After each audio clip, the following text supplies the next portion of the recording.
विश्वास से लोग आए हैं कि हमारी चीजें दूर होंगी, उसको हम लोग शीघ्र मीटिंग करके एमडी साहब के साथ बैठक करके पूरे क्षेत्र में उन चीजों में सुधार लाया जाएगा। इन्हें सुधार महसूस भी होगा। सोना इतना पाप है कि हमको हमारे साथ इतना व्यवहार किया जाएगा। मरने को तैयार है, मरने को। किसी भी लेटर में ये नहीं लिखा गया था कि अब आगे चल के महिला संविदा पे आ जाएंगी और आप आउटसोर्स पे ही भर्ती होते रहेंगे। आश्वासन के सिवा और परिवहन निगम में कुछ नहीं है। पार्किंग स्थल में कोई है ही नहीं, हर जगह की यही समस्या है। कैश हमारा जमा होगा तो 10 रुपए उनको चाहिए बाबू को। जैसी मशीन दो तो सबसे पहले उनको 10 का नोट दो। संविधान को चाहिए, रेगुलर नहीं चाहिए। रेगुलर तो हमारे किस्मत भी नहीं लिखा है, हम रेगुलर नहीं हो पाएंगे। जेब बोलती है, फिर जेब बोलती है। तो ये बीच में 4 टुकड़ क्यों लगा रखे हैं विभाग ने? हमको आप एक बात। डिप्रेशन में कभी कभी ऐसा होता है कि फांसी लगा ले, क्योंकि 3000 रुपए हर महीने काट लिए जाते हैं। सामान अगर हम लोग ले लेते हैं उसका अनगिनत पैसा मांगा जाता है, 5000, 2000, 3000। अगर हम लोग ना दे तो उसका डब्ल्यूटी बनना ही है। हम लोगों को ऐसी इज्जत ठुकरा के लात मार के दिया जाता है डिपो में, कहते हैं तुम्हारी क्या औकात है। निगम की बसों में हम लोग अपना ड्यूटी करने जाते हैं तो हम लोगों को बेइज्जत किया जाता है। प्राप्ति नगर डिपो। अपने यारम से खुश है कि नहीं? नहीं 4 बार डिपो। अपने यारम से खुश है कि नहीं? खुश है। आप किस डिपो से? सहारनपुर। अपने यारम से खुश है कि नहीं? नहीं। आप किस डिपो से? शाहजहांपुर डिपो। आप अपने यारम से खुश है कि नहीं? बिल्कुल नहीं।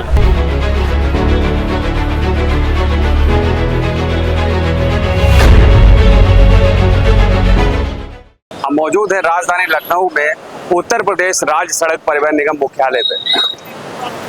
ये मुख्यालय जो पूरे उत्तर प्रदेश परिवहन निगम यानी रोडवेज बसों का मुख्यालय है, जहां पर प्रतिदिन ऐसे सैकड़ों लोग आते हैं जो अपनी फरियाद, किसी की प्रताड़ना, किसी का शोषण, तो इन्हीं सभी चीज़ों के बीच में आज उत्तर प्रदेश परिवहन निगम में आउटसोर्स जो परिचालक हैं वो आज हमारे साथ यहाँ पर मौजूद हैं। उनके द्वारा यहाँ पर जो उत्तर प्रदेश परिवहन निगम मुख्यालय का घेराव किया गया, अब उनकी मुख्य मांगे क्या है, क्या इससे पहले ये समस्त आउटसोर्स के परिचालक यहाँ पर आ चुके हैं, किस अधिकारी से बात की जा चुकी है और इससे पूर्व में क्या क्या आश्वासन दिया गया, क्या वास्तव में इन आउटसोर्स परिचालकों की सुनवाई होती है। एडिशनल एमडी विपिन कुमार मौजूद हैं, तो अब उनसे भी बात करने की पूरी कोशिश करेंगे। आप इन तस्वीरों में देख रहे हैं कि जिस तरीके से आउटसोर्स के जो परिचालक हैं वो दिखा रहे हैं सभी मांगों को, तो अपनी बातों को रखते हुए यहाँ पर मौजूद है इन सभी लोग। सभी लोग पूरे प्रदेश से आए हैं साहब, एक डिपो से नहीं। पता भी नहीं चलता कितना वेतन दे रहे हैं, कितना। किसी एक का मोबाइल नंबर दे दीजिए, लिखिए, कोई जानकारी होगी तो मैं 2 लोगों से। 88 10 60 77 32 एक आदमी और 800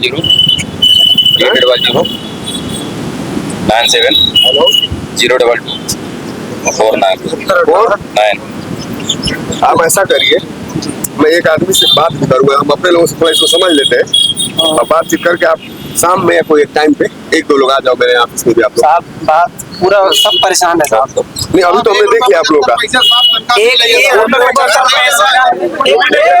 तो इसी के साथ में लगातार आउटसोर्स के जो परिचालक यहाँ पर मौजूद है उनका भी कहना है कि यहाँ पर जब एडिशनल एमडी मौजूद है वो कैसे इनकी सुनवाई करेंगे। लगातार एडिशनल जो एमडी उत्तर प्रदेश परिवहन निगम के हैं वो हमारे साथ मौजूद है, वो बताएंगे कि आखिर क्या इस जो एप्लीकेशन के हाथ में उस पर विचार होगा।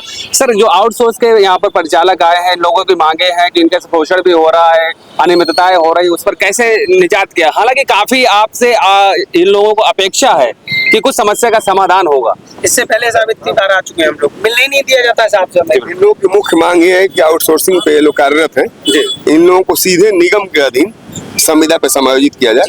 इस संबंध में निगम में प्रयास हो भी रहे हैं और 5 मुख्य बिंदु है, लोगों ने हेडिंग के माध्यम से अवगत भी कराया। इनमें प्रथम इनका वही है कि मतलब ये सीधे निगम के अधीन संविदा के तहत कार्य करना चाहते हैं। इस संबंध में एमडी सर को और माननीय हमारी अपर मुख्य सचिव मैडम है, उनको अवगत कराया जाएगा। इस पे कार्रवाई चल भी रही है। इस संविदा पर हम किस तरीके से अधिक परिचालक लोगों को और जो हमारे छोटा सा सवाल है, ये लोग कहते हैं कि शोषण होता है, समय से सारी कार्रवाइयां नहीं हो पाती और वेतन बहुत लेट आता है, जो यहाँ की थर्ड पार्टी है उसके बाद। देखिए, जो चीजें हम लोगों को तत्काल में हल करने लायक है, वेतन को हम लोग टाइम से देना, और यदि किसी लेवल पे कुछ है तो उसको सबको मीटिंग करके एमडी साहब के साथ एक निर्देश में हम लोग जारी करेंगे और सबकी मीटिंग हम लोग कर लेंगे, वो चीज हम दूर कर सकते हैं। लेकिन इनकी जो ये मांग है कि हम डायरेक्ट निगम से संविदा हमारी हो जाए, अभी इनकी संविदा आउटसोर्सिंग एजेंसी से हमने कर रखी, उनके माध्यम से है, तो उस पे हम लोग कार्यरत हैं। उसमें हो सकता है कुछ समय लगे, लेकिन बहुत जल्दी ऐसा हम लोग का प्रयास है कि संविदा के माध्यम से लोग डायरेक्ट जुड़े। पहले बहुत से लोग ऐसे होते भी थे संविदा के माध्यम से। सर, इस पर क्या कहना चाहेंगे? जिस तरीके से आउटसोर्स संविदा महिला परिचालक लगातार प्रदेश में शोषण की बहुत शिकायतें आ रही है उत्तर प्रदेश में, इस पर क्या कड़ा एक्शन होगा? जिस विश्वास से लोग आए हैं कि हमारी चीजें दूर होंगी, उसको हम लोग शीघ्र मीटिंग करके एमडी साहब के साथ बैठक करके पूरे क्षेत्र में उन चीजों में सुधार लाया जाएगा। इन्हें सुधार महसूस भी होगा और संविदा वाले पे भी जल्दी हम लोग निर्णय लेंगे। अनुमति मिल जाती है हमें सरकार से, उच्च स्तर से अनुमति मिलेगी तो हम लोग वो भी चीज लागू कर देंगे। एक छोटा सा सवाल है कि चाहे क्षेत्रीय प्रबंधक कार्यालय से कोई भी आरएम ऑफिस से कोई भी आदेश जारी हो, चाहे प्रदेश के कोई भी जितने भी आरएम्स हैं, और उन पर पुनर्विचार नहीं किया जाता है। जो जिन लोगों का पद जिस पर होना चाहिए उनको वहां पर कार्य करना चाहिए, अपने मनमाने तरीके से हर जगह तैनात है। हालांकि अभी हाल ही में लखनऊ से ही एक आदेश जारी हुआ, प्रदेश में कहीं भी आदेश जारी होता है कि जो जिस पद पर है उसी पद पर कार्य करेगा। क्या उस कह सकते हैं कि स्टाफ मौजूद नहीं है क्या परिवहन निगम में? नहीं, स्टाफ की कुछ कमी है। यद्यप के भी प्रोन्नत समिति की बैठक हुई थी, कुछ लोग प्रोन्नत भी हुए हैं, वो लोग ज्वाइन करेंगे और उपलब्ध स्टाफ के माध्यम से हम लोग कार्य संचालित करने का प्रयास कर रहे हैं। इन लोगों की जो भी चीजें लिखी गई हैं, इसमें हम लोग बहुत शीघ्र बहुत एक बेहतर निर्णय लेंगे और इन लोगों को राहत मिलेगी। सर, 55,000 किलोमीटर का सर एक मानक है कि 55,000 जो किलोमीटर होता है वो नियमित परिचालक जितने भी उनको चलाना पड़ेगा, इस आधार पर उनकी सैलरी रोक दी जाएगी। लेकिन आज ऑफिसों में बैठे लोग 55,000 किलोमीटर का मानक ही नहीं पूरा कर रहे, उनको सैलरी निर्गत की जा रही है 5500। सॉरी नहीं, वो उस मानक का अनुपालन किया जा रहा। वो कदाचित ऐसी कहीं कोई आपकी जानकारी में चीज आई होंगी, बट उसको मानक के अनुसार है जिससे ड्यूटी ली जा रही है और जिस तरीके से उनका भुगतान किया जा रहा है। इसमें मैं आप लोगों को ये कहूंगा कि हम लोग इस पे जल्दी ही कुछ कार्रवाई करके, ठीक है, जैसा कि आपने देखा कि लगातार हमारे साथ में एडिशनल एमडी मौजूद हैं, उन्होंने सीधे बताया है कि लगातार जो अनियमितताएं हो रही, जिन अधिकारियों के द्वारा लगातार शोषण किया जा रहा है, संविदा कर्मी हो चाहे आउटसोर्स कर्मचारी हो, उनका जिस तरीके से शोषण किया जाए बिल्कुल भी बर्दाश्त नहीं किया जाएगा। जहां पर आप मेरे पीछे इन तस्वीरों में देख भी रहे हैं कि यहाँ पर जो आउटसोर्स के प्रदेश के विभिन्न डिपो से जो लोग आए हैं, आउटसोर्स के परिचालक है, उनको भी काफी आश्वस्त किया गया है कि इस पर जल्द ही प्रबंध निदेशक प्रभु नारायण सिंह है, उनके साथ मीटिंग करने के बाद, प्रमुख सचिव के साथ मीटिंग करने के बाद जल्दी समस्या का समाधान निकाला जाएगा। तो जैसा कि आप इन तस्वीरों में देख रहे हैं कि मेरे पीछे जितने भी हैं उत्तर प्रदेश परिवहन निगम के विभिन्न डिपो से आए वो आउटसोर्स के परिचालक यहाँ पर मौजूद है। इनसे जानेंगे सबसे कि पहले ये बात कि इनके मुख्य बिंदु क्या है और उनकी समस्याएं क्या है। इसी के साथ बात करने के लिए क्या नाम है आपका? जी साहब, सर हमारा नाम सीलू है और हम डिपो में तैनात है, केसरबाग डिपो में अनुबंध में तैनात हैं। और आज यहाँ हम अपने मांगों के लेके आए हैं कि महिला परिचालकों को संविदा में भर्ती किया जा रहा है, जबकि पुरुष परिचालकों के साथ भेदभाव क्यों, उनको आउटसोर्स में भर्ती किया जा रहा है। और महिलाओं संविदा परिचालकों की वेतन जो होती है वो समान समय से आ जाती है और हम लोगों के जो आउटसोर्स परिचालकों की वेतन है वो समान समय से उपलब्ध नहीं कराई जाती है एजेंसियों द्वारा। एजेंसियां मनमानी तरीके से अपने अपने कार्य करती चली जा रही हैं। इसके लिए हम लोगों ने 1 अप्रैल को भी एक ज्ञापन दिया था, जिसमें हमारी एमडी महोदय। 1 अप्रैल कब दिया था? 1 अप्रैल 2026 को जीएम महोदय से हमारी बात हुई थी। नाम बताइए, किस जीएम से बात हुई? अंकुर विकास साहब से हमारी बात हुई थी। उन्होंने हमें 7 अप्रैल को मिलने के लिए बुलाया था। 7 अप्रैल को हमारी मुलाकात होने के बाद उन्होंने आश्वासन दिया था कि हम लोग इस पर कार्य कर रहे हैं, जल्द ही नियमावली बना के आपका समाधान करवा लेंगे। लेकिन आज तक 4 महीने 5 महीने गुजरने के बाद कोई समाधान नहीं हुआ। इस प्रकरण में हम लोगों को अपना आश्वासन बदलना पड़ा और समाधान निकालना पड़ा कि मतलब चल के मुख्यालय के बाहर ही अपना धरना प्रदर्शन करेंगे और उनसे मुलाकात करेंगे। अभी हमारी मुलाकात एडिशनल महोदय जी से हुई है, तो उन्होंने आश्वासन भी यही दिया है कि सोमवार को आप लोगों को बुलाएंगे और नियमावली बनाएंगे। लेकिन इस प्रकार से मिल रहे हैं आश्वासन से हम लोगों को आक्रोश है कि मतलब इस प्रकार से आश्वासन मिलते ही रहेंगे। पहले भी हम लोगों को आश्वासन मिला है और अब भी आश्वासन मिला है। इस प्रकार के आश्वासन दिया था किसने? अंकुर विकास जी का नाम लिया अभी आपने। उसके बाद एडिशनल एमडी जी ने आपको आश्वस्त किया है कि मंडे को कुछ होगा। मंडे को उन्होंने बुलाया गया है कि हम इस पर बात करेंगे, लेकिन हम लोग जब तक एमडी महोदय से नहीं मिल लेंगे तब तक यहाँ से हटेंगे नहीं। आज की मुख्य मांगे क्या है आपकी? मांग हमारे, आपका पत्र हमारे हाथ में है, इसमें पहला बिंदु है आपका ठेकेदारी आउटसोर्स का क्या है ये? हमारी 1, 2, 4, 10 इधर उधर की बात ना करते हुए हमारी मांग सिर्फ एक है, हमारी आउटसोर्सिंग व्यवस्था को खत्म करके हमें संविदा पे किया जाए, क्योंकि सामान्य कार्य सामान्य वेतन सबसे बड़ी मांग हमारी है। कितने साल से है परिवार? मैं 2 साल से हूँ। अच्छा। और मेरे ही नियुक्ति में ये सब काम हो रहा है। ना मैं अपना नाम छुपाने डरता हूँ, ना पता, मैं सब कुछ अभी ऑन कैमरा बोल रहा हूँ। मैं पडरौना डिपो से हूँ, आदित्य कुमार दुबे। ना डरता हूँ ना घबराता हूँ, जो बात कहूँ यहीं बैठा रहूंगा साहब, लूंगा और नहीं मैं यहाँ से जाऊंगा नहीं, और इनको किसी को भी नहीं जाने दूंगा। सब साथ में बैठे हैं। शरीर से भले ही हल्का हूँ साहब, बुद्धि से बहुत तेज हूँ।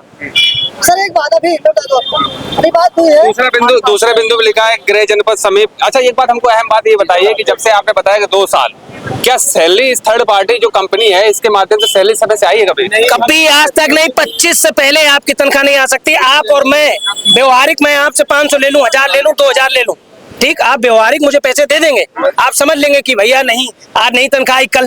पर जिसकी EMI कट रही है, फोन की, फ्रिज की, टीवी की, कूलर की, बाइक की, क्या किसी ने अपनी बहन की शादी में दी है होगी मोटरसाइकिल? बैंक को मैं कैसे बताऊं कि ये कंपनी चोर है? बैंक कंपनी है। मैं वंशिका से हूँ, और एक सिर्फ वंशिका ही चोर नहीं है, वंशिका ही। हमारे ख्याल से तो कई कंपनियां हैं, कई कंपनी। किस कंपनी से हैं आप? वंशिका कंपनी। आप किस कंपनी? D&M से। आप किस कंपनी? सब अलग अलग। आप किस कंपनी? जीत कंपनी। भैया आप किस कंपनी? वंशिका। पीएफ वगैरह कुछ करता है, मिला? पीएफ का हम लोगों को आज तक कोई जानकारी नहीं मिली, ना ही चुप हो जाइए भैया, शांत हो जाइए। बताइए। पीएफ की हम लोगों को ना तो आज तक कोई जानकारी मिली कि कितना आपका पीएफ कटता है, कितना आपका वेतन आता है, कितना मैं किलोमीटर करता हूं। मुझे मालूम है कि मैं 9000 किलोमीटर किया, 8000 किलोमीटर किया, और इस डेट में किया। वो मेरा पेरोल की जो स्लिप है ना हमको दी जाती है ना कभी उपलब्ध कराई जाती है। माननीय क्षेत्रीय प्रबंधक महोदय जी से हम कहते हैं कि सर ऐसा हमारे साथ क्यों हो रहा है? हम लोग जब इतना मतलब मेहनत कर रहे हैं, उसके बाद 9000 किलोमीटर कर रहे हैं, उसके बावजूद हम लोगों का वेतन हम लोगों को पता ही नहीं चल रहा। 8000 आ रहा, किसी में 9000 आ रहा। ये किस चीज का हमारा वेतन कट रहा है, हम लोगों को खुद ही नहीं पता चल रहा। अब हम लोग ड्यूटी कर रहे हैं, इसलिए 12% GST काटते हैं। दूसरी चीज, किसी एजेंसी में 25,000 रुपए सिक्योरिटी है, किसी में 28,000 है, किसी में 40,000 है, किसी में 45,000 है। ये भेदभाव क्यों है? 4 कंपनियां, 4 समान वेतन, 4 प्रकार का वेतन और 4 प्रकार के कंडक्टर। कोई आउटसोर्स से मतलब आउटसोर्स में ही 4 कंपनियां बना दी, 4 श्रेणी जिसमें बांट दी गई है। जैसे आपकी जीत कंपनी हो गई, और सरलोक हो गई, और क्या नाम वंशिका हो गई। ऐसे मेरे 4-5 कंपनियां हैं जो कि मतलब सबका अलग अलग अपना टेंडर है, सबका अलग अलग वेतन है। सरलोक अपना अलग वेतन करती है, जो उसका पैसा ₹1.89 है। सरलोक का क्या नाम वंशिका का ₹1.75 मानक है, जो देने के अनुसार है, लेकिन जो दे है वो हम लोगों को पता ही नहीं कितना मानक दे हमको देती है, कितना हमारा मनमानी पैसा काटती है। और क्षेत्रीय प्रबंधक महोदय जब कहा जाता है या सहायक क्षेत्रीय प्रबंधक जी से, तो यही कहते हैं कि आप लोग अपनी कंपनी से मतलब है कि हमसे कोई मतलब नहीं। और जब हम लोग आय नहीं लाते हैं या कम आती है किन्हीं कारणों, बस आए दिन हम देखते हैं कि डक्का मारी होती है। जैसे आपका कमता बस अड्डा हो गया, हम लोग साइड से कट के उधर उस साइड में जाते थे, अब वो भी हालांकि बंद हो गया। उस वजह से इनकम हम लोगों को प्रभावित होती है। आए दिन मेहनत करते हैं, उसके बावजूद लोड फैक्टर आता है 30%, 35%, 40%। तो आराम से पार्किंग स्थल को ना देख करके अपना डिपो नहीं संभालेंगे। पार्किंग स्थल में जो कर्मचारी लगे 10-10, 20-20 रुपए लेकर के अन्य डिपो की गाड़ियां हमारे समय पर निकलवा करके डक्कामारी करवाते हैं। उसके बाद में कहते हैं लोड फैक्टर का डाउन आएगा तो मैं आपका रूट ऑफ करूंगा, और रूट ऑफ करने के उद्देश्य से फिर हम लोगों को रूम में बुलाया जाता है। ये कहा जाता है कि आपसे 2000 रुपए पड़ेंगे, रूट आपका खुल जाएगा। और अधिकारी का नाम बताइए। यार महोदय, सहायक क्षेत्रीय प्रबंधक महोदय, जो भी हमारे यहाँ गोरखपुर डिपो, गोरखपुर डिपो के सहायक क्षेत्रीय प्रबंधक। जैसे मैं इससे पहले शाहजहांपुर डिपो, मेरे पास चालक उपलब्ध, शाहजहांपुर डिपो में संचालन कर रहा था। अच्छी इनकम लाया, 8 दिन गाड़ी चली, 8 ट्रिप में अच्छी इनकम लाया। उसके बावजूद भी गाड़ी बंद करा दी गई। अच्छा संचालन कर रहा था तो बोले कि नहीं, मनमानी नहीं चलेगी, 2000 रुपए दीजिए, उसके बाद संचालन आपका चालू करा जाएगा। उत्पीड़न किस हद तक है? क्या उत्पीड़न आप लोग लिखते हैं? उत्पीड़न मरने को तैयार है, मरने को।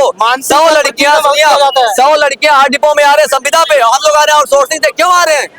या तो हमको संविदा पे किया जाए, या तो हमको यहीं 5 लाख हम लोग गिरा देंगे, हम लोग खुद मर जाएंगे। किस लिए? 8000 किलोमीटर पे पैसा आता है 12,000 रुपए, किसको दे दे? क्या करें बताइए? समय से आया पैसा? समय से पैसा नहीं आता है। ड्यूटी के लिए पैसा मांगते हैं, हर ड्यूटी के लिए 200 दो, 500 दो। गोरखपुर आप लोगों की 1000 शिकायतें हैं, ठीक है, मैं कोई शिकायत नहीं, मैं ये कह रहा हूँ कोई शिकायत मैं कह रहा हूँ आप लोग, मेरा एक सवाल है आप लोगों से, जब आप लोग आउटसोर्स से भर्ती हुए थे तो आपने क्या उनके रूल्स नहीं पढ़े थे? हमको सब पता था, हमने कोई एक्शन नहीं लिया, हमने कोई एक्शन नहीं लिया। एक सेकेंड, जब आप लोग भर्ती हुए थे, ठीक है, सेवा योजना की वेबसाइट पर आपने अप्लाई किया होगा, वहाँ से आपको सैलरी दिखाई होगी। थोड़ा पीछे हट जाइए, रोड खाली हो सके भाई, रोड से ऊपर आ भाई। तो सभी बातें जब रूल्स वाली बातें आई थी तब आपने उसको विधिवत तरीके से पढ़ा नहीं था क्या? उन्होंने जो सेवा योजना पोर्टल बनाया है वो भी उत्तर प्रदेश सरकार का बनाया हुआ है, वो भी प्राइवेट नहीं है, ठीक है। उसके तहत हम लोग भर्ती हुए थे। एजेंसी ने हमें 100 रुपए के स्टाम्प पे साइन करवाए थे। क्या लिखा था उस 100 रुपए के स्टाम्प? 100 रुपए के स्टाम्प पे ये लिखाया था कि आप आउटसोर्स में भर्ती हुए हो, आपको ₹1.75 के हिसाब से मानदेय दिया जाएगा। बढ़ती महंगाइयों के साथ अन्य कर्मचारियों का वेतन बढ़ता गया और हम भी एक उत्तर प्रदेश का जो सेवा योजना पोर्टल है उसके तहत भर्ती होते, हमारा वेतन नहीं बढ़ाया गया। उस सिस्टम पे हमने ये नहीं लिखा था कि हमारा EPF जमा नहीं होगा।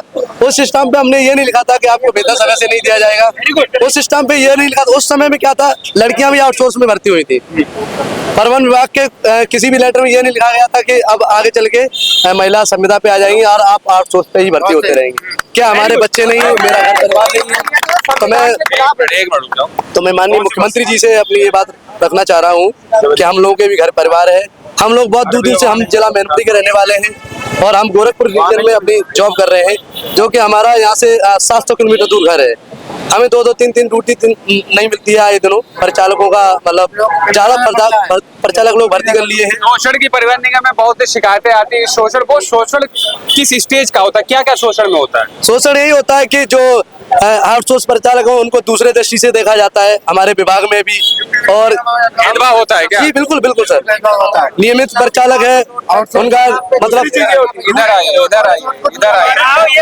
हमारे डिपो में होते कहते हैं कि आप लोग आउटसोर्स के परिचालक हैं, आपकी सिक्योरिटी जमा, आप लोग भाग जाएंगे, क्या होगा? दिल्ली आपको नहीं चला जाए, लोकल चलिए।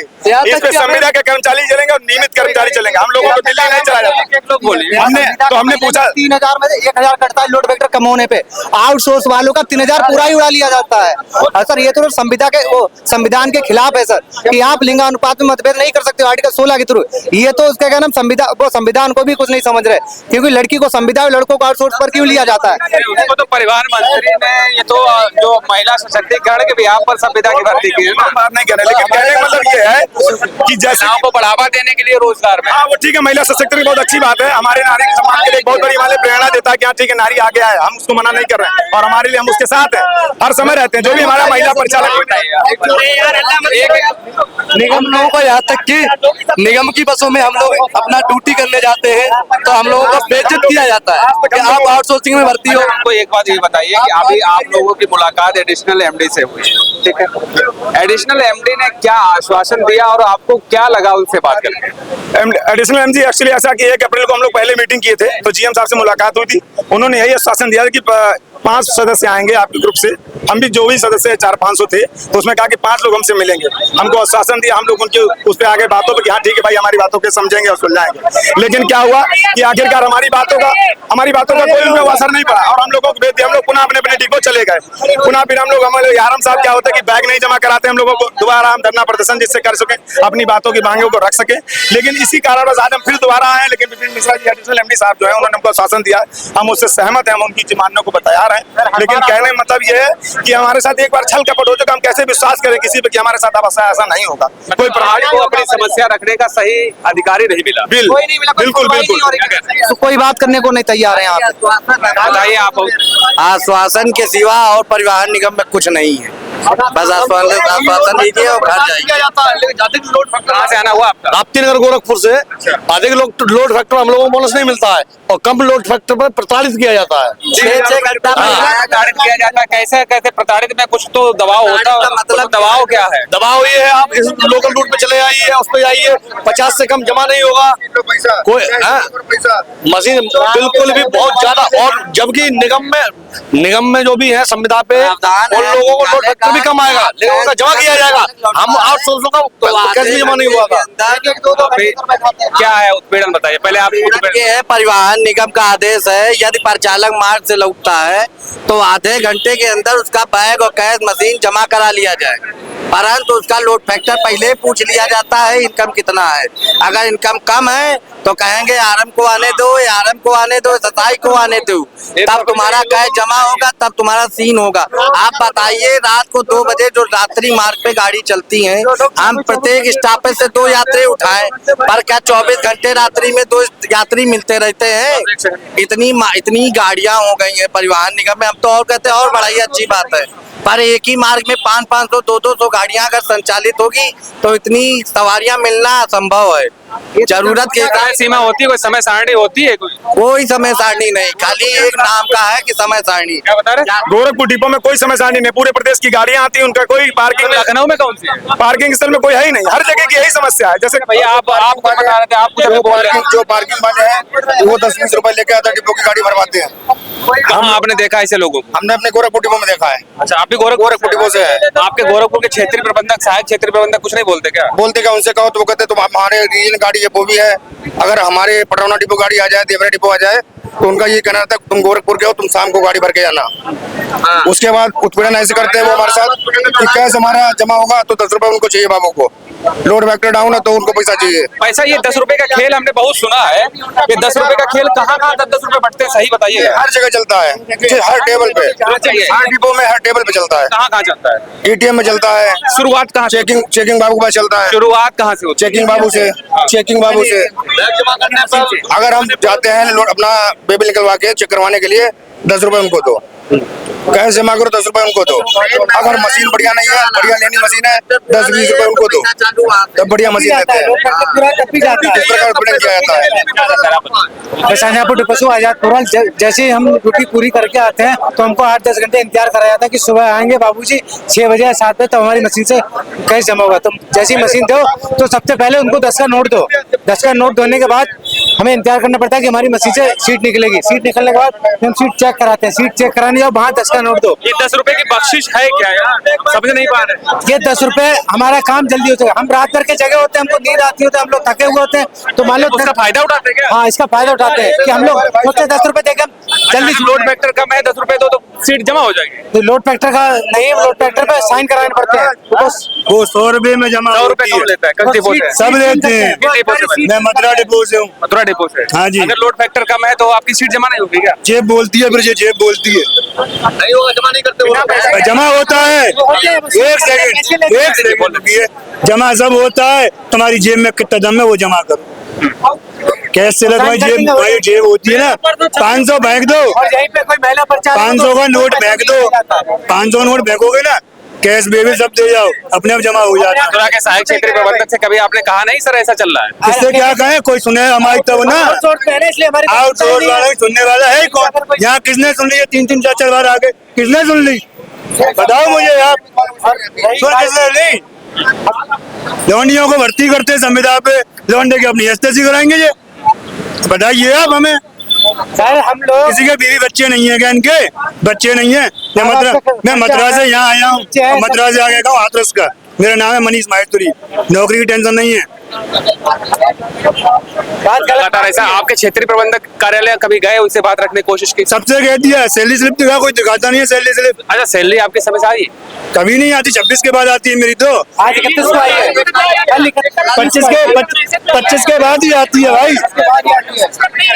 बताइए, एक सेकंड बताइए भैया। मैसेज तक नहीं आता कि आप पे कितना पैसा आया। जब आप अकाउंट चेक करेंगे उसमें पता चलेगा आपका 17,500 रुपए सैलरी बनी है तो 12,500 दिया गया है।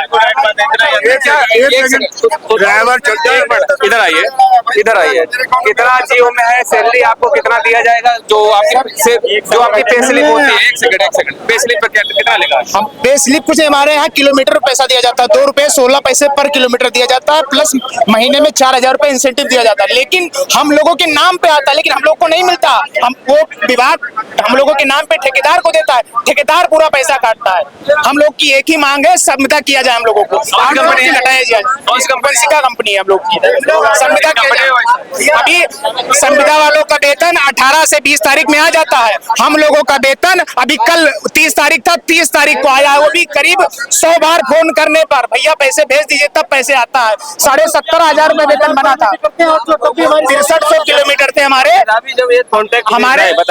6300 किलोमीटर थे, 17,500 रुपए वेतन बना था, लेकिन 12,500 रुपए वेतन आया। 5,000 रुपए पूरे हर महीने काटे जाते हैं हम लोगों के, हर महीने 5,000 6,000 काटे जाते हैं। हम लोग की एक ही मांग है, संविदा पे किया जाए। कब से काटा जा रहा है? ये 3 साल जब से भर्ती शुरू हुई है, 2023 में भर्ती हुआ, 3 साल से कंटिन्यू यही चल रहा है। हमारे साथ नहीं हो रहा है, जितने भी आउटसोर्सिंग प्रचालक भाई है सबके साथ यही हो रहा है। प्रदेश में आउटसोर्स प्रचालक कितने होंगे, कुछ आंकड़ा बता सकते हैं? पूरे पूरे यूपी में 20 रीजन है, करीब 115 से 16 डिपो है, जिसमें से 5600 करीब आउटसोर्स परिचालक है हमारे यहाँ। इनके साथ उत्पीड़न हो रहा है। हाँ, हर रोज हो रहा है। हर भेदभाव की स्थिति का है, भेदभाव में बहुत चीजें आती है। जैसे हम लोग का ये कार्ड आपको दिखा रहे हैं, भेदभाव इस तरीके का है। ये देखिए भेदभाव, ये हम लोग का व्हाइट कार्ड है। ये परिचालक हर आदमी, बाहर शोध परिचालक लिखा हुआ, इसमें हर आदमी देख के कहता है तुम तो ठेके पे आए हो, वो कार्ड देख के बताता है तुम तो ठेके पे आए हो। संविदा का लाल है और रेगुलर वालों का हरा है, हम लोग का सफेद है। कार्ड पे भी हम लोग के साथ भेदभाव किया जा रहा है, तो सोचो कि हम लोग के साथ कितना भेदभाव किया जा रहा होगा। कार्ड देख के बता देते हैं तुम्हारे क्या औकात है, हमारे ही परिचालक हैं। अच्छा, इसमें कभी फ्री यात्रा तो करते ही होंगे ना? फ्री यात्रा है, फ्री यात्रा है, उसमें भी भेदभाव है। हम लोग संविदा के तुम 4-5 जाओ कोई दिक्कत नहीं है, रेगुलर का है 10 चले जाओ कोई दिक्कत नहीं है। हम आउटसोर्सिंग के 2 लोग हो, नहीं एक ही तुम अकेले जा सकते हो। बताइए हम लोग के साथ भेदभाव किया जा रहा है किस तरीके का? इसमें कहा जा रहा है कि तुम्हारा इसमें कहा जा रहा है कि फैमिली पास की भैया बात, फैमिली पास नहीं है हमारे पास। हम लोग जाते हैं, कहते हैं तुम लोग का कोई अधिकार नहीं, मतलब आगे से कोई अधिकार नहीं आया है, तुम लोग को फैमिली पास दिया जाए। उसमें यही कहते हैं कि तुम लोग का कोई प्रावधान नहीं है, फैमिली पास ना चिट पास कुछ नहीं है। संविदा को फैमिली पास दिया, चिट पास दिया, सब कुछ दी जाती है। हम लोग कहते हैं तुम लोग ठेके से आए हो, तुम लोग का पास ठेके से बनेगा। ठेके वाले कहते हैं विभाग के पास आओ। रूट अलॉटमेंट एक होता है कि किसी को जिम्मेदारी दी जाती है उस रूट की, उस पर क्या भेदभाव कुछ चलता है? आप उस रूट पे चलेंगे, आप उस रूट पे नहीं चलेंगे। आउटसोर्स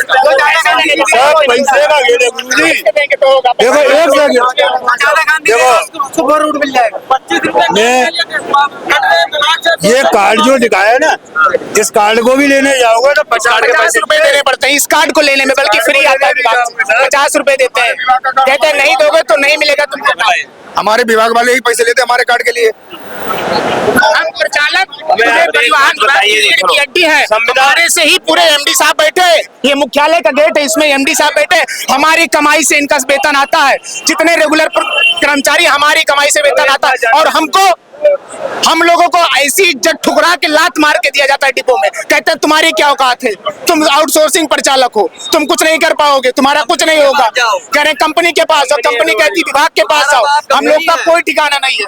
हम लोग की एक ही मांग है कि हम लोग को संविदा किया जाए। हम रेगुलर की भी नहीं मांग करते हैं, कम से कम संविदा को कर दीजिए महोदय। हम आपसे बता रहे हैं, हम आपके द्वारा बता रहे हैं मुख्यमंत्री जी को कि हमारी आपसे हाथ जोड़कर विनती है महोदय कि हम लोग को संविदा कर दीजिए। हम लोग रेगुलर मत करिए, भीख मांग रहे हैं, संविदा की भीख मांग रहे हैं, संविदा दीजिए। संविदा रेगुलर तो बहुत दूर की बात है, हम सोच नहीं सकते रेगुलर के बारे में, हम सोच नहीं सकते। हमको संविदा चाहिए, रेगुलर का सोच ही नहीं सकते। ये हाल है कि रेगुलर के लिए हम सोच नहीं सकते, संविदा हमको सिर्फ संविदा चाहिए। रेगुलर का हमारी कंपनियों के लिए क्या कहना चाहेंगे? हम कंपनी भी इसकी थर्ड पार्टी बनी, हमारी विनती है कि कंपनी हटा दीजिए महोदय, हम लोग को भी संविदा कर दीजिए। संविदा हमको चाहिए, रेगुलर नहीं चाहिए। रेगुलर तो हमारे किस्मत भी नहीं लिखा है, हम रेगुलर नहीं हो पाएंगे। जब संविदा पे ये हाल है हम लोग का, तो रेगुलर कैसे कर देंगे बताइए आप? रोजगार सिर्फ लड़कियों के लिए, लड़कियों को हमारे 2023 में भर्ती शुरू हुई थी आउटसोर्सिंग, तो हम लोगों को पता चला कि इससे पहले भर्ती 2016-18 में हुई थी, जो कि संविदा पे हुई थी। तो हम लोगों को लगा कि लगता है कि अब संविदा बंद हो गई, आउटसोर्सिंग भर्ती चल रही है। हम लोग स्वेच्छा से अपने भर्ती हुए, लेकिन उसके 1 ही साल बाद वही विभाग महिला को संविदा पे भर्ती कर रहा है, और हम लोग को भी भर्ती अभी चल रही है, लेकिन आउटसोर्सिंग चल रही है। पुरुष की कोई भी चालक प्रचालक संविदा, महिला चालक महिला प्रचालक संविदा पे अभी भी हो रहे हैं, लेकिन पुरुष के साथ इतना दुर्व्यवहार हो रहा है जैसे हम पुरुष भगवान। हमने तो सुना था कि महिलाओं का शोषण होता है, आप तो कह रहे पुरुष का शोषण हो रहा है। सोचिए आप बताइए, पुरुष होना इतना पाप है कि हमको हमारे साथ इतना व्यवहार किया जाएगा? हम आउटसोर्सिंग परिचालकों के साथ जीना आ रहा है, हमें डिप्रेशन में कभी कभी ऐसा होता है कि फांसी लगा ले। वेतन सुन के घर पे पूछते हैं किससे अगर कर्जा लेना होता है तो हम अपनी सैलरी पे कर्जा नहीं ले पाएंगे, क्योंकि उसका ठिकाने नहीं है। घर पे क्या क्या जिम्मेदारी उठा रहे हैं आप लोग? घर पे जिम्मेदारी मैं घर का अकेला हूँ, हमारे घर में कोई काम करने वाला नहीं, मैं अकेला करता हूँ। लेकिन वेतन अब कैसे भाई, उनका 18 तारीख को वेतन आ गया, हमारा कल 30 तारीख को आया, कोई निश्चित नहीं वेतन कब आएगा, और देंगे भी नहीं ये भी नहीं पता। 3-3 महीने वेतन कुछ नहीं पता, नहीं लेता जाता है। 3-3 4-4 महीने तो वेतन ही नहीं देते हैं। फोन करो, अभी वो कहते हैं, कंपनी वाले कहते हैं कि विभाग से नहीं आया, विभाग के पास जाओ तो विभाग कह रहा है मैं कंपनी को भेज दिया हूँ। नोएडा सर भेजा गया था। ठीक है, धन्यवाद। आप बताइए। अभी सर हमें नोएडा भेजा गया था 14 तारीख को एयरपोर्ट पे, वहाँ पे तो उसका क्या नाम, यहाँ में 14 तारीख से पहले मैं ड्यूटी करके गया था। उसका वेतन मेरा दे दिया, ठीक है, लेकिन चौधरी में वहां मैंने खर्चा लिया था, उसकी कटौती हमारी इस सैलरी से कर दी, और अभी उसका नाम नोएडा वाला कोई वेतन नहीं दिया गया, और कटौती हमारी पीछे वाली सैलरी से कर दी गई। स्कीम वगैरह जो आप लोग करते हैं, दीपावली, रक्षाबंधन, अभी फिर से आने वाले समय में पैसा मिलता है। कहते हैं कि आउटसोर्सिंग लिंक किसी रीजन में है, किसी में नहीं है, हमको खुद नहीं मिला, इसका प्रूफ मैं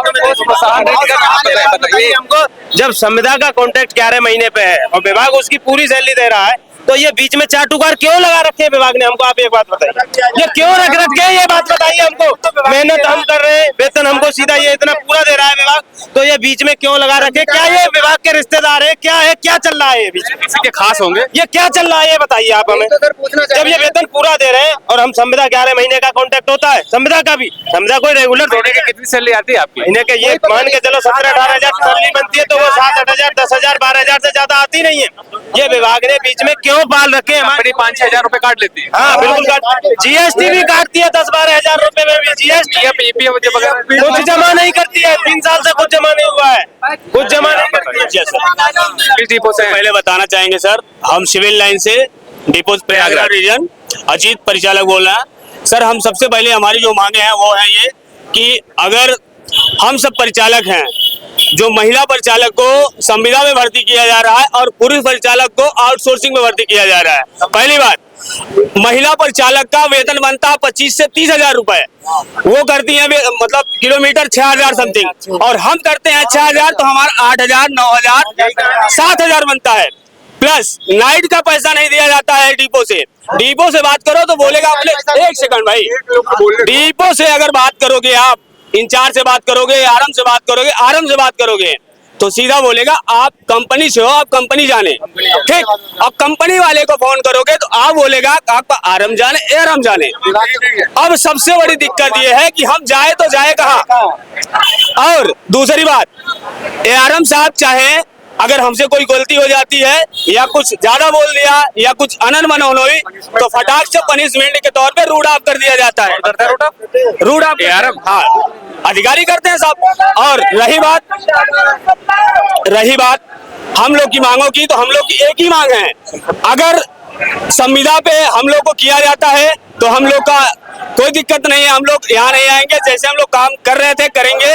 अगर समान कार्य का समान वेतन दिया था, कोई दिक्कत नहीं है। अगर आउटसोर्सिंग पे रख रहे हैं तो नहीं जाएंगे, धरना ऐसे जारी ही रहेगा।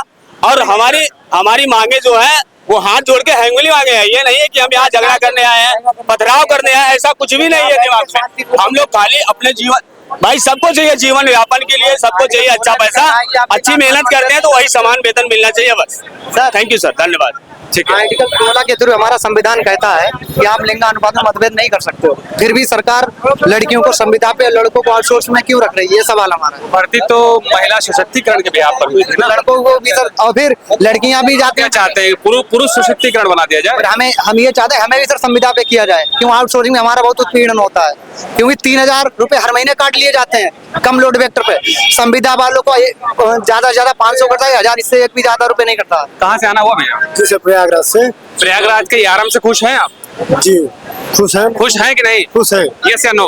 यस खुश है सर। लेकिन आपके डिपो से, गोरखपुर डिपो से अपने आराम से या आरएफ से खुश हैं या नहीं? जो इससे पहले आरएम साहब थे वो हम लोगों की परेशानियों को सुनते थे, समझते खुश हैं या नहीं? इससे मैंने बिल्कुल नहीं खुश है। आप किस डिपो से? राप्ती नगर डिपो। अपने आराम से खुश है कि नहीं? नहीं आप किस डिपो से? जौनपुर डिपो से। अपने आराम से खुश है कि नहीं? जी नहीं, लोड फैक्ट्री के लिए बहुत परेशान कर। आप किस डिपो से? 4 बाग डिपो। अपने आराम से खुश है कि नहीं? खुश हैं। आप किस डिपो से? मैं जीरो रोड प्रयागराज। अपने आराम से खुश है कि नहीं? नहीं। आप किस डिपो से? सहारनपुर। अपने आराम से खुश है कि नहीं? नहीं। आप किस डिपो से? शाहजहांपुर डिपो। आप अपने आराम से खुश है कि नहीं? बिल्कुल नहीं। आप किस डिपो से? सीतापुर डिपो से। आप अपने आराम से खुश है कि ये नहीं? मुद्दा नहीं है सर, सबसे बड़ी बात है खुश है कि नहीं? खुश है, सब कुछ है। आप कहाँ से? फजलगंज डिपो से। आप अपने आराम से खुश है कि नहीं? आप किस डिपो से? हम विकास नगर कानपुर से हैं और आरएम के पास भी हम अपनी समस्या को अपने लेके गए थे। कार्यशैली से खुश है कि नहीं? कार्यशैली से हमें जब वेतन ही सही नहीं मिला, हम खुश कहाँ से? आप कहाँ से? 4 बाग। आप अपने आरएम की कार्यशैली से खुश हैं कि नहीं? नहीं खुश है, ड्यूटी। आप कहाँ से? हम महाराजगंज डिपो से है। आप अपने आरएम की कार्यशैली से खुश है कि नहीं? कार्यशैली से खूब, लेकिन जो खुश है कि नहीं? जो मेरा मुद्दा खुश है कि नहीं? मेरा मुद्दा ये है, सरकार की नीतियों से जो आउटसोर्स किया है उत्पीड़न की बात हो गई।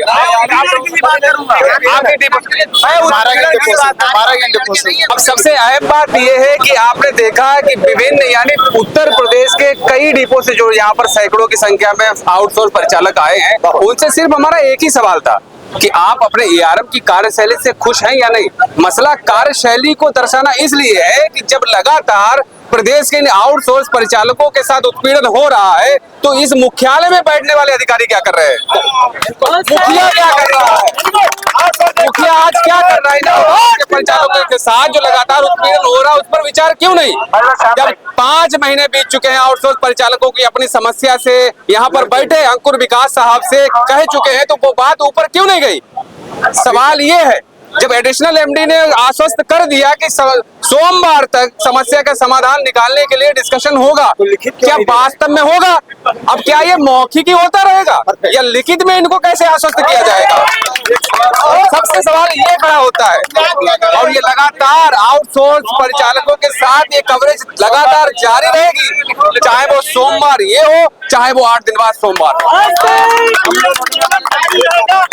यहाँ पर इतने आउटसोर्स परिचालक हैं, क्या इनमें से किसी से पूछे क्या उसका आइडेंटिटी कार्ड बना तक वो अपनी पहचान बता सकता है कि मैं आउटसोर्स परिचालक हूँ? आम शिकायतें, एक सेकंड भाई साहब, आम शिकायतें आती हैं कि आउटसोर्स का जाता है तो उससे कह दिया जाता है कि ये कार्ड मान्य नहीं है, कोई आउट ऑफ डेट है और उसमें टिकट बनाया जाता है। ये भेदभाव जो एबी और सीएनओ नंबर के आइडेंटिटी कार्ड जो ऑलरेडी हमारे लिए बंद है, प्रतिबंधित हो चुके हैं। एक मिनट प्लास्टिक का कार्ड है कुछ लोगों का, नहीं ये बंद है, ये मान्य नहीं है ना, नियमता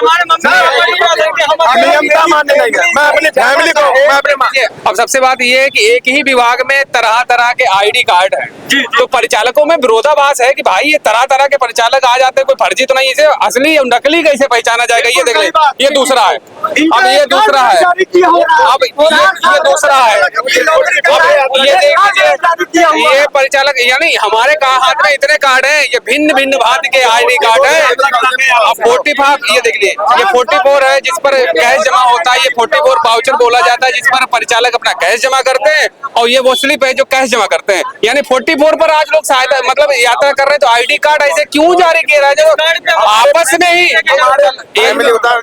फैमिली के साथ अगर आप यात्रा कर रहे हैं तो आज यही निगम में कार्य करने वाले आउटसोर्स के हों चाहे संविदा के हों, तो आज यही अगर फैमिली के साथ में सफर करते हैं तो ये सोचते हैं कि परिवार के सामने कहीं कोई दूसरा बेइज्जती ना कर दे कि बेटा इस विभाग में कार्य कर रहे हो।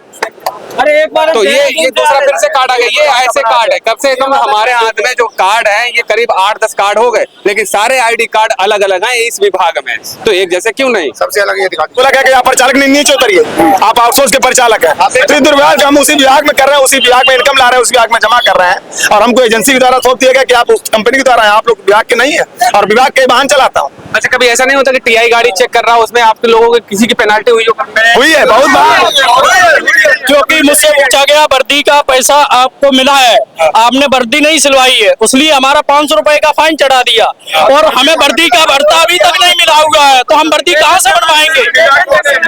और संविदा पे हमें बताइए भैया, बताइए। संविदा कर्मचारी को 1800 रुपए ड्रेस का दिया जाता है, वर्दी का, और हम लोगों को आज तक कभी नहीं मिला। दूसरी चीज है, जब रास्ते में टीआई लोग मिलते हैं, वर्दी कहाँ तुम्हारे, शूज कहाँ आपकी, घड़ी कहाँ आपकी, तरह तरह की टिप्पणियां उठा करके हम लोगों पे पेनाल्टी लगाते हैं और अपना परिश्रम। पेनाल्टी बचाते कैसे? कौन? हम लोग एक्चुअली हम लोगों नहीं, मेरा कहने का मतलब जब टीआई आपसे कहता है कि पेनाल्टी लगेगी तब क्या करते हैं? में तरह तरह की बातें हैं, जैसे कहने मतलब किसी का जैसे दाल मोट हो गया आपस में अंदर, कहते भैया 500 ले लीजिए, तो कहते ठीक है आगे नहीं भेजेंगे। अब हम लोग को जैसे मान लिया हम नए कर्मचारी, हम लोगों को कितना अभी अनुभव नहीं है कि विभाग में कहाँ से क्या होता है, यही हमारे लोग मनबूत अपनी मनगढ़ंत कहानियां रची जा रही है। मार्ग पर वाहनों को सही सलामत चेक किया जाता है या आप लोगों को तो धनुवाई की जाती है? केवल शोषण हो रहा है। चेकिंग वाहन दल के द्वारा जब हम लोग आते हैं, सामान अगर हम लोग ले लेते हैं, उसका अनगिनत पैसा मांगा जाता है, 5000, 2000, 3000। अगर हम लोग ना दे तो उसका WT बनना ही है, वो कोई रोक नहीं सकता। मेरे साथ 5 टन का माल है, 5 कुंटल का लिखा। मैंने बोला सर ये हम किस रोड की बात है? ये आजमगढ़ प्रयागराज गोरखपुर से मैं जा रहा था, और ये आजमगढ़ के पास ही होता है, हमेशा चेकिंग होता है। अन्य लोग